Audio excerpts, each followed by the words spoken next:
नमस्कार। आज के इस कार्यक्रम में आप सभी का स्वागत है। आज की चर्चा का विषय है मूड्स एंड इमोशन और हमारे साथ इस विषय पे चर्चा करने के लिए है डॉक्टर स्मिता गुप्ता। नमस्कार डॉक्टर स्मिता गुप्ता जी। नमस्ते आरती। तो सबसे पहले मैम हम ये जानना चाहेंगे इस विषय पे शुरुआत करने से पहले कि इमोशंस होते क्या है।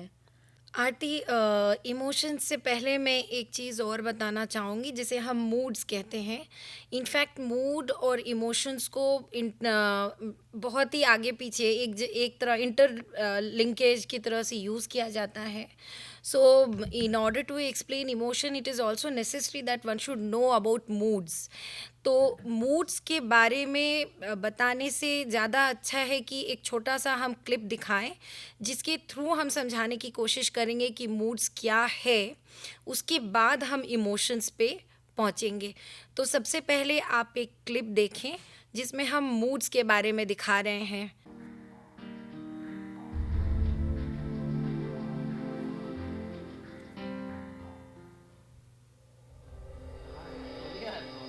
तू आएगा? क्या मजा था यार। तू आएगा? क्यों? मैं नहीं आ रहा, बस मैं अबे आना यार। क्यों तंग कर रहा है मुझे नहीं आना ना, बोला ना एक बार।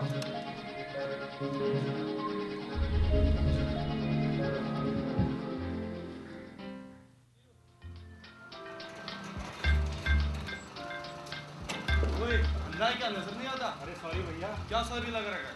गाड़ी में चलते हुए इंसान नजर नहीं आता तुझे? सॉरी बोला। दीपक, ये प्रधान जी का बिल पास करना था। इसके सारे बिल चेक कर दिए हैं पर वो वेरीफाई कुछ नहीं है। इसको वेरीफाई कराइए। सारे होटल के हैं, ये एरोप्लेन वगैरह के हैं। ये सब करके इतना काम पेंडिंग है, तुम लोग काम नहीं करते हो। निकाल दिया पेज क्या?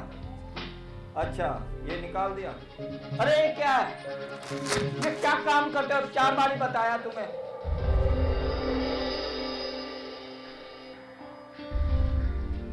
We saw 3 situations of an office, a bus, and friends talking. Can you guess what went wrong in all the 3 situations? The basic thing that came to be as a reflecting point was mood. Mood, as we explained, is an emotion which is being felt and expressed. At several situations, our mood swings. More psychologically, the basic term for mood fluctuation is swing in mood. There can be several reasons due to which the mood swings. Normally, in our day-to-day human life, the mood usually alternates at times. Just now, a person who was laughing starts shouting at or yelling at others. The reason that can be behind them is the first and the foremost stress. Stress of anything, stress of everything that is being achieved or being lost leads to a swing in mood. There can also be a reason of impatience. Today, at the age of where the coming generation has little patience, they want everything with a click of a button. That also leads to a fluctuation in mood when they want something and they are unable to get it. Teenagers usually find it to be more fluctuating in moods because their mood swings according to the hormonal growth.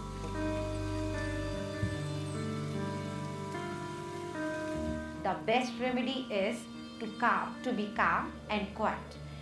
The wonderful idea for normalizing a swinging of mood or switching of mood is to take deep breaths, to be calm. The person can also have a positive mental well-being, which refers to be positive, to think positive, and follow the rules of relaxation therapy.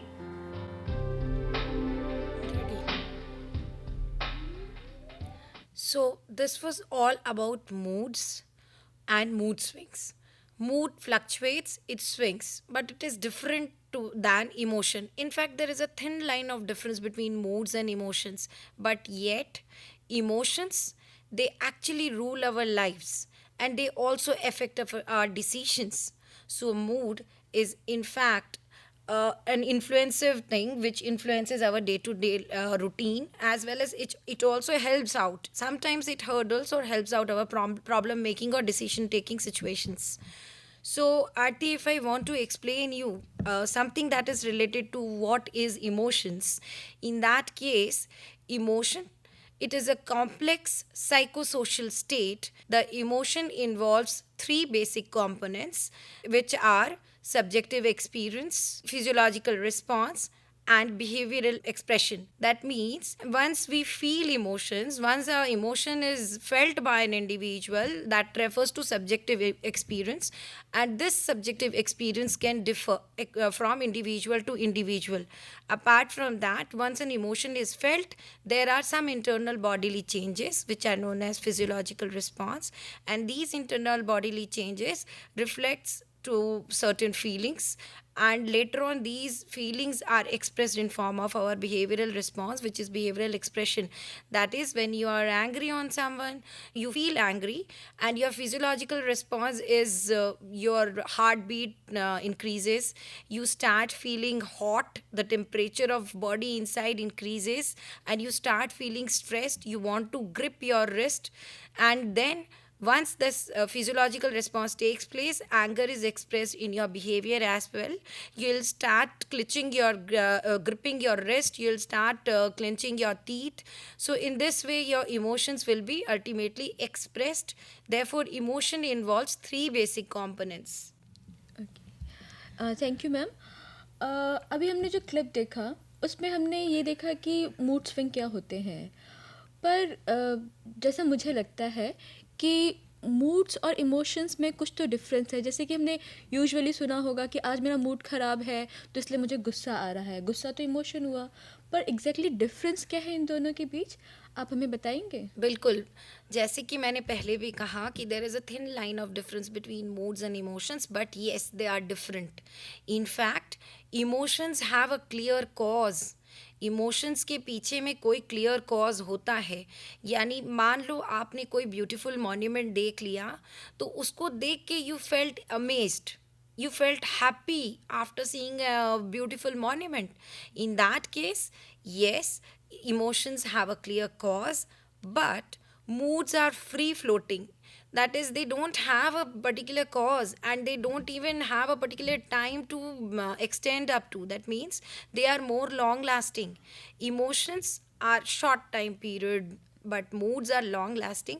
आज मेरा mood ये करने का नहीं है तो नहीं है, लेकिन हो सकता है कि मैं खुश हूँ, और खुशी होने का कारण है विच में long for a shorter period of time, पर मूड का इफेक्ट पूरे दिन रह सकता है। मैं खुश हूँ तो पूरे दिन उस खुशी का प्रभाव मेरे मूड में, मेरे बिहेवियर में रिफ्लेक्ट होगा। उसके अलावा इमोशंस जो हैं वो थोड़ा ज़्यादा ही कॉम्प्लेक्स होते हैं, and it involves multi components. जैसे मैंने बताया कि 3 components are involved in emotions, in that case इसमें 3 बेसिक कॉम्पोनेंट्स हैं, मल्टी कॉम्पोनेंट बेस्ड होता है। और ये जो एपिसोड होता है, ये इनके कई तरह के कैटेगरीज हैं, यानी emotions can be of many types, right, जिसमें कि कई बेसिक इमोशंस हैं, कई तरह के इमोशंस हैं, but moods they are there. Just because मेरा मूड नहीं है, जस्ट बिकॉज मेरा मूड है, तो इसकी कोई बेसिक कैटेगरी नहीं है। They actually refer to the pleasantness और arousal or something which is unpleasant, so they don't have particular categories. In fact, we can say that these moods influence our emotions many times। जब हमारे मान लो office में कई बार देखते हैं कि boss ने किसी सबॉर्डिनेट को बिना किसी रीज़न के डांटा, तो यूजुअली सबॉर्डिनेट यही कहते हैं कि आज लगता है सर का या मैम का मूड ठीक नहीं है, जिस वजह से उन्होंने डांटा या वो गुस्सा हो रहे हैं। तो इस तरह से we can say that mood actually is going to influence our emotions, it has an impact on our emotions. Okay, but I think emotions का भी बहुत इम्पोर्टेंट रोल रहता है हम लोग की लाइफ में। तो बेसिकली इमोशंस का फंक्शन क्या है? ओह यस आरती, इमोशंस का पहले ही मैंने जैसे कि शुरुआत में ही बोला कि they actually rule our daily routine activities and they actually determine our problem solving, our situations, how we deal और हैंडल सिचुएशंस. आपने देखा होगा कई बार कई लोग गुस्से में बिल्कुल तिलमिला जाते हैं, चीज़ें उठाकर फेंकने लगते हैं. वहीं पर कुछ लोग ऐसे भी हैं जो तिलमिलाने के बावजूद चीज़ों को वेरी कामली लेते हैं. They take things calmly and they deal with situation very calmly. So again, see, behavior is determined by emotions. Okay, our behavior actually is governed by emotions. मेरा emotion मुझे इन्फ्लुएंस करता है and then I determine how to act upon. उसके अलावा they also shape up our behaviour in future. For example, आपको अगर कोई negative response मिला है या आप कहीं सड़क पे जा रहे हो और सड़क पे अचानक से आपके सामने ट्रक आ जाए, तो आप उस सिचुएशन को अवॉइड करोगे क्योंकि you know that you get a feeling of fear of life. So इस अनसर्टेनिटी को पहले से हमने जान लिया क्योंकि हमें पता है ट्रक के नीचे आने से लाइफ जा सकती है.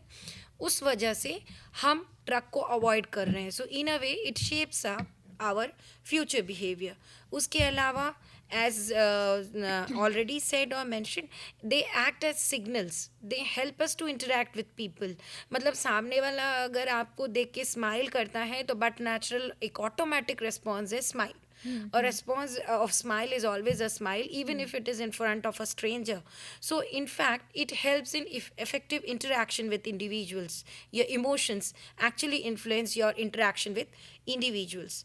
उसके अलावा it also prepares an individual for an action. कोई ऐसा इमोशन जिसके चलते नेगेटिव फीलिंग आती है, उस तरह के एक्शंस को आप अवॉइड करते हो. सो in a way emotions govern our emotional actions or actions of individual. So they are very much related to our behavior, expression of behavior. जैसे कि मैंने पहले ही बोला कि behavior expression is also influenced by emotions. But yes, one should know how to get a full control on unwanted emotion at an unwanted time. But emotions are there to be expressed, right? So emotions have different roles and functions, and they actually influence our behavior. Okay. Ma'am, I would like to know, like in psychology, we explain behavior using various theories. Yes. So, what about emotions? क्या उसके लिए भी कोई theories हैं? बिल्कुल आरती, emotions के कई theories हैं. जैसे कि किसी भी पर्टिकुलर फिनोमेना को या प्रोसेस को डिफ़ाइन करने के लिए बताने के लिए एक थ्योरेटिकल फ्रेमवर्क दिया जाता है. लोग कोशिश करते हैं कि वो डिस्क्राइब करें, एक्सप्लेन करें how does a particular process takes place. And as explain to you earlier also that emotions is a complex procedure and it involves many process. तो इसको एक्सप्लेन करने के लिए समय के साथ पहले historically people started working and since history people have generated many theories. और उनमें से कुछ एक थ्योरीज जिनको हम यहाँ डिस्कस करना चाहेंगे वो है James Lange theory. William James and Carl Lange ने एक थ्योरी दी थी जिसमें उन्होंने इमोशंस को बड़े ही सजीव ढंग से एक्सप्लेन करने की कोशिश की. जिसमें उन्होंने बताया कि अगर कोई सिचुएशन को हम कन्फ्रंट करते हैं, if we confront any particular situation, we have some physiological arousal within ourselves. और उस फिजियोलॉजिकल चेंजेस के चलते होता है इमोशनल एक्सपीरियंस. यानी we feel emotions on basis of physiological arousals which come under particular situation. इसको मैं explain करूँ एक एग्जाम्पल के साथ. मान लीजिए किसी एक छोटे बच्चे ने सामने से आता हुआ एक दौड़ के आता हुआ कुत्ता देख लिया. तो वो सिचुएशन है सामने से दौड़ के आता हुआ कुत्ता. उसको देखते ही बच्चे के मन में जो डर पैदा होता है, उससे दिल की धड़कनें बढ़ी, उसके स्ट्रेस लेवल बढ़ा, वो फ्लाइट और फाइट सिचुएशन में आ गया. उस समय जब वो फिजियोलॉजिकल चेंजेस हो गए, शरीर के अंदर की गतिविधियां बढ़ने लगी, सांसें बढ़ने लगी, हार्ट बीट बढ़ने लगा, पर्स्पिरेशन होने लगा, पसीना आ रहा है. इन फिजियोलॉजिकल चेंजेस को जब बच्चे ने महसूस किया तब उसे पता चला कि उसे डर महसूस हो रहा है. और उस डर को भगाने के लिए देन ही आइदर फाइट्स और flights with the situation. So this was a theory which was explained by James and Lange. But yes, अन्य थ्योरी, क्योंकि किसी भी थ्योरी को जब वो कुछ दिनों तक मानी जाती है, उसके बाद कुछ एक पर्टिकुलर प्रोसेस को अगर वो एक्सप्लेन ना कर पाए तो उसके बाद दूसरी थ्योरी आती है। जेम्स एंड लैंजे थ्योरी का भी क्रिटिकल एनालिसिस आया, जिसमें लोगों ने बताया, say for example if there is an athlete who has been practicing sports और exercise for a definite particular time, मतलब कई घंटों तक उसने एक्सरसाइज किया है, और उस एक्सरसाइज के चलते अगर उसकी धड़कनें बढ़ गई तो वो एक्सरसाइज या एथलीट्स का situation was exercising, and the physiological changes that takes place is again the same as that of fear, जिसमें धड़कनें बढ़ जाती हैं और पसीना आने लगता है, और वो पर्टिकुलर इंडिविजुअल के पसीने और धड़कन को महसूस कर रहा है। लेकिन इसका ये मतलब नहीं है कि वो फियर, यानी the person is actually experiencing fear is not the cause. So this kind of certain analysis led to a particular opponent or critical analysis of the theory, which later on led to Cannon-Bard theory. सो इसके बाद आया cannon-board theory, जिस theory ने बताया कि how nerve impulses, actually जो nerve impulses आते हैं सिचुएशन के आने के बाद जो जनरेट होते हैं, उससे फिजियोलॉजिकल एक्टिविटीज़ भी जनरेट होते हैं, रेस्पॉन्स अंदर ही अंदर होता है, और उसी के साथ साथ हमारा एक एक्सपीरियंस भी होता है which is emotional experience that takes place. So this is about Cannon Bard theory. इसके बाद आई शास्टर-सिंगर थ्योरी, जो कि कॉग्निटिव बेस्ड थ्योरी थी, which explained emotions on basis of cognitive appraisal. और इस थ्योरी के बाद एक थ्योरी और आई जो कि था ओपोनेंट प्रोसेस थ्योरी, जिसको साइंस की उस थ्योरी से, जिसमें कहा गया था, उस लॉ से जिसमें कहा गया था to every action there is an equal and opposite reaction, उस पर्टिकुलर लॉ के बेसिस पे ओपोनेंट प्रोसेस थ्योरी बना था, जिस which says that an emotional reaction to a stimulus is followed automatically by an opposite reaction. But the most advanced theory in this area, one of the most advanced theory in this area was cognitive appraisal theory of emotion, which was proposed by Lazarus in 1970, which said that when an emotion arises, cognitive appraisal of the information takes place both internally, inside the body, and externally, that is facial expressions, and based on the past experience of such a kind of situation, the person reacts or behaves in a particular manner. This is all about the theory. सबसे आखिरी में मैं एक सवाल पूछना चाहूँगी कि ये सब तो आपने बताया थ्योरीज के बारे में, पर इमोशंस को हम मेजर कैसे करते हैं? देखो आरती, इमोशंस को हम मेजर कर पाते हैं, there are many methods, but if we talk about, there are non verbal instruments which can actually assess emotions, and also there are verbal which is self report inventories which can assess information the emotion. Non verbal instruments में कई ऐसे techniques हैं, जैसे facial expression analysis tool है, then we have facial action coding system which actually measures the facial जो movements हो रहा है स्माइल या एंगर के वक्त, वो फेशियल मेजरमेंट करता है एंगल्स एंड डिग्रीज को। एंड उसके अलावा polygraph which is actually a light detector test can also be used to study small और minute facial changes. These are the basic non verbal instrument. इसके अलावा there are self report inventories. उसके पहले just मैं ये भी बताना चाहूँगी कि there are certain basic emotions which was explained very early by Paul and Ekman, and उन्होंने सिक्स बेसिक इमोशंस दिए थे: fear, anger, disgust, surprise, happiness and sadness. These are the 6 basic emotions. उसके बाद later on some more emotions were added by several researchers, क्योंकि people believe that once if an individual has an experience of self, जब किसी individual को self awareness हो जाता है और self conscious हो जाता है, उस समय वो इंडिविजुअल कई और ऐसे इमोशंस भी एक्सपीरियंस करता है जो इन बेसिक इमोशंस, जो बेसिक इमोशंस है, they are universally accepted emotions. उसके अलावा कुछ अदर इमोशंस है which appear after self concept, amusement, embarrassment, satisfaction, shame, guilt, ये कुछ हैं। तो this was something that we discussed today about emotions. उसके पहले हमने मूड्स के बारे में भी डिस्कस किया। In fact feeling is also one of the criteria of moods and emotions. So this is all that we discussed in a short span of time, something about moods and emotions. Thank you, ma'am. Okay, thank you so much. Have a good day.